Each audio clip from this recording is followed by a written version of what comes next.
Ah putain, ce ciel de fin du monde sur la photo, c'est un truc de taré. On a l'impression qu'il y a la fin du monde de l'autre côté de la colline. Elle arrive.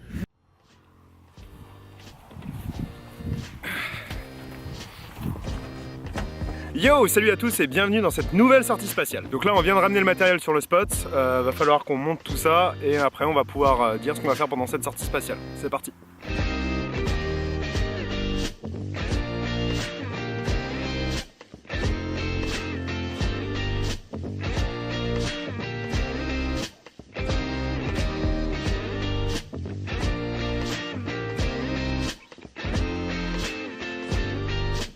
Yo, salut à tous et bienvenue dans cette nouvelle sortie spatiale. Le but de cette émission est de vous partager ma passion qui est l'astronomie. Alors je suis pas un professionnel mais j'ai un peu de matériel et ça me permet de vous montrer pas mal d'images plutôt sympas. D'ailleurs je m'excuse par avance de la qualité du son, j'ai pas encore de micro et je sais qu'il y a un peu de vent. Donc désolé, j'espère que c'est assez audible. De toute manière si ça l'est pas, il n'y aura pas de vidéo. Alors je sais qu'on n'a pas pu parler de l'éclipse de lune sur la chaîne, mais c'est parce qu'on a eu un léger contretemps. LOL. J'ai l'impression que ça se calme. Ouais. Ça se calme.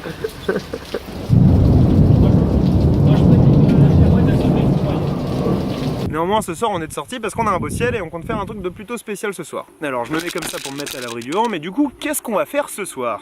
Eh bien ce soir on va faire de l'astrophotographie. Alors le principe de l'astrophotographie c'est le fait de photographier le ciel par un temps plutôt découvert pour pouvoir prendre en photo des étoiles, des galaxies, mais aussi des nébuleuses et plein d'autres objets qui peuvent être stylés sur des photos du ciel. Et normalement si tout se passe bien à la fin de cette vidéo vous serez capable vous aussi de faire de l'astrophoto. Un truc plutôt classe du coup. Et donc justement le matériel on va y venir. Alors pour faire de l'astrophotographie il vous faudra un appareil photo de type réflexe. Donc vous en faites pas la peine d'avoir un truc à la pointe de la technologie. Un entrée de gamme suffit largement. Moi je possède un Nikon D3200, donc juste ici, qui est un réflexe d'entrée de gamme qui coûte absolument pas cher et d'ailleurs aujourd'hui qui est pas tip top. Néanmoins ça me permet quand même de faire des clichés du ciel qui sont très propres aujourd'hui. Après que ça soit un réflexe, on s'en manque un peu. Moi ce que je veux c'est pouvoir régler l'ISO et l'obturation. C'est les deux facteurs qui vont nous être super importants pour faire de l'astrophotographie justement. Et vous en faites pas, je vais expliquer ce que c'est que l'ISO et l'obturation. Mais chaque chose en son temps. Après le deuxième truc un peu obligatoire pour faire de l'astrophoto, c'est un pied. Bon là ça va être un peu compliqué de vous montrer parce que vous êtes dessus, mais un pied va être super important. Pour pouvoir faire de l'astrophoto, il faut quelque chose de très stable. Donc le pied est obligatoire. Après que ce soit un grand trépied ou un petit trépied, on s'en fout. On veut juste un truc qui vous permet de garder l'appareil photo droit pendant plusieurs secondes. Le troisième truc que je vous recommande, alors c'est pas obligatoire mais c'est tout de même mieux pour faire de l'astrophoto, c'est un déclencheur. Donc un truc comme ça. Ça coûte à peine 15 € et ça vous permet d'avoir encore plus de stabilité. Donc ça vous permet en fait de relier votre appareil photo avec un déclencheur, avec un câble qui peut s'étirer et donc ça stoppe les vibrations. Et en plus, ces déclencheurs souvent permettent de faire aussi intervallomètre, donc de donner l'ordre à l'appareil photo de prendre une photo par exemple tous les 20 secondes. Et comme ça de vous faire des timelapses. Donc comme ça vous pouvez aussi faire des timelapses du ciel de nuit. Et c'est très stylé. De toute façon vous allez en voir ce soir aussi.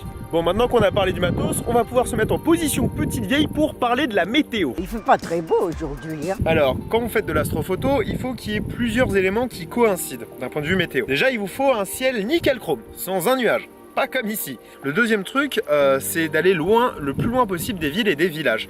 Alors ici on a un peu de lumière par là-bas, mais c'est pas trop problématique puisque nous, on veut shooter, là c'est vers l'ouest, donc vers le soleil couchant, et ce sera là où on aura le moins de pollution lumineuse ici. Plus vous êtes proche des villes et plus il y aura de nuages, plus les nuages vont réagir un peu comme des réflecteurs et vont vous renvoyer la lumière des villes. Et le troisième élément est qu'il vous faut une soirée sans lune. Donc c'est-à-dire qu'il faut que la lune soit sous l'horizon ou qu'elle soit noire. Donc il vous faut une soirée sans lune parce que la lune réagit un peu comme un lampadaire, elle va éclairer tout ce qu'il y a autour et va renvoyer les rayons du soleil. Et c'est une lumière très vive, très blanche, alors ça peut être stylé pour certaines photos, hein, mais ici on veut absolument pas ça parce qu'elle va carrément obscurcir en fait la lumière des autres étoiles. Alors il nous reste plus qu'à attendre la nuit pour commencer à faire des photos. Allez, à tout de suite.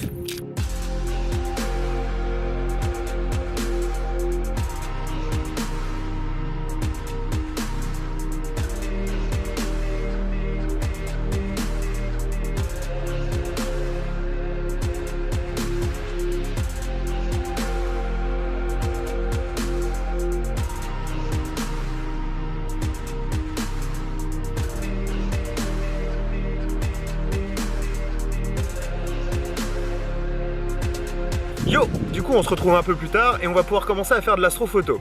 Mais avant ça il va falloir régler son appareil photo. Donc le premier truc qu'on va faire c'est régler l'ISO. Alors l'ISO c'est la sensibilité de votre capteur. Plus vous allez le régler haut, plus le capteur va facilement voir la lumière. Seulement il y a une contrepartie à ça. Plus vous allez augmenter l'ISO, plus il y aura de chances d'avoir du grain. Le grain ça va être un peu comme des taches qui vont apparaître, des taches un peu brunes qui vont apparaître dans votre image dans les coins sombres. Ce que je viens de dire ça vaut aussi pour les photos classiques. Alors j'ai vu pas mal de vidéos qui préconisaient de mettre l'ISO entre 1600 et 3200.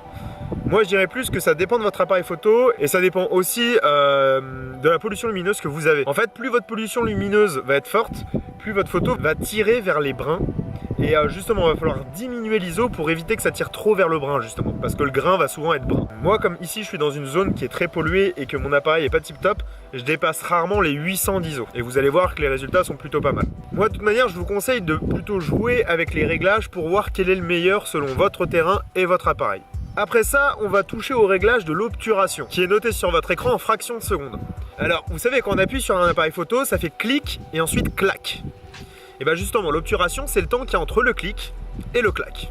Alors quand on est en pleine journée, on peut se permettre d'être à 1/500e de seconde et on aura des photos qui seront très propres. C'est normal, on est sous la lumière du soleil et la lumière est très puissante. Mais quand on est en astrophotographie, c'est plus du tout la même chose. Alors, il faut savoir que quand je dis 1/500e, c'est 1/500e de seconde. Et bah là, quand on va faire une photo en astrophotographie, on va plutôt aller dans des durées de l'ordre de la seconde. Donc entre 10 et 20 secondes la plupart du temps. Le temps d'obturation, faut qu'il soit le plus long possible. Plus votre temps d'obturation sera long, plus vous réussirez à récupérer des informations lumineuses. Le problème, c'est que ce temps peut varier selon votre focale et votre capteur. De toute façon, je vous mets en description les calculs qui vous permettront de savoir quel est le temps d'obturation maximum que vous pouvez faire selon votre focale, donc c'est-à-dire le zoom. De toute façon, c'est écrit sur votre objectif, et aussi selon votre capteur. Alors, il y a aussi un troisième réglage que l'on va toucher, c'est l'ouverture. C'est noté avec un chiffre à points souvent, par exemple 3,5, et ensuite il y a un F. Ce chiffre-là, vous allez l'abaisser le plus bas possible. Faut qu'il soit le plus proche de 0 possible. En gros, c'est votre ouverture. L'ouverture, c'est la quantité de lumière qui peut rentrer dans votre appareil. Plus ce chiffre est bas, plus l'ouverture est grande. Et donc, il y a plus en plus de lumière qui rentre à l'intérieur. Nous, ce qu'on cherche, pareil, c'est avoir le plus d'informations lumineuses, donc laisser passer le plus de lumière possible. Du coup, après avoir fait tous ces réglages, on va pouvoir commencer à shooter. C'est parti. Ah, attends, je crois que j'ai le premier résultat et c'est plutôt propre. Ça se voit pas beaucoup à l'écran, mais franchement, on a pas mal de détails. Ah putain, ce ciel de fin du monde sur la photo, c'est un truc de taré. On a l'impression qu'il y a la fin du monde de l'autre côté de la colline. Elle arrive. C'est le Mordor. Donc après avoir fait ça, on peut paramétrer l'appareil photo avec un intervallomètre, ce qui va nous permettre de faire des timelapses spatiaux. Et c'est archi stylé. Alors pour faire des timelapses, vous n'êtes pas obligé d'avoir un appareil de folie. En plein jour, vous pouvez utiliser un téléphone avec une application dédiée.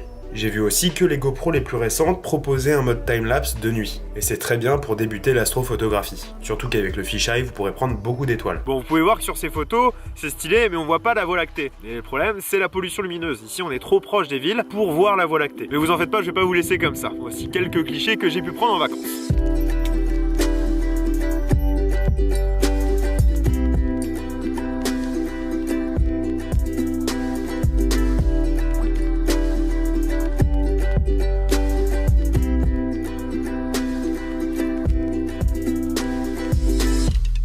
Ce soir-là, il y avait aussi pas mal de planètes du système solaire en sortie. Ce qui est pratique avec les planètes, c'est qu'elles brillent fort, voire même plus fort que certaines étoiles dans le ciel. Ici, on peut voir Jupiter et Mars.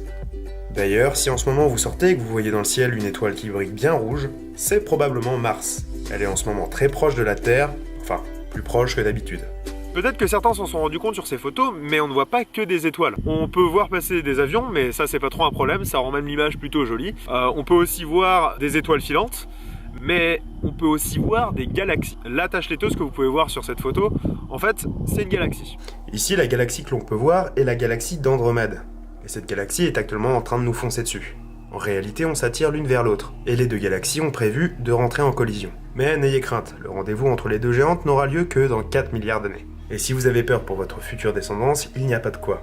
Une galaxie est constituée de tellement de vide que la probabilité qu'une planète rentre en collision avec un autre corps est extrêmement petite. Et ouais, on peut voir carrément des galaxies en faisant de l'astrophotographie.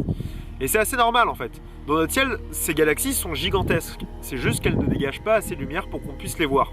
Après, l'astrophotographie sur des objets précis, comme des nébuleuses, des galaxies, voire même d'autres objets du ciel, c'est un métier. Et aussi, c'est une passion qui coûte très cher. Pour faire de l'astrophotographie comme ça, il vous suffit juste d'un réflexe. Mais pour faire de l'astrophotographie d'objets, là, il vous faut des montures électroniques, un appareil photo dédié, un système de guidage et aussi l'énergie qui va avec, donc souvent un groupe électrogène. Tout ça, ça peut vite grimper à plus de 2000 €, voire 3000 € de matériel. Mais chez Cigarios Prod, on se débrouille comme on peut. Mais avant de vous acheter du matériel comme ça, vous pouvez aussi aller dans des clubs d'astronomie. Alors récemment, c'était les Nuits des Étoiles. Dommage, vous les avez ratés. Néanmoins, vous pouvez toujours les appeler pour savoir s'il y a de la place pour une session. Ça vous permettra de voir dans un télescope et cette sensation est plutôt cool.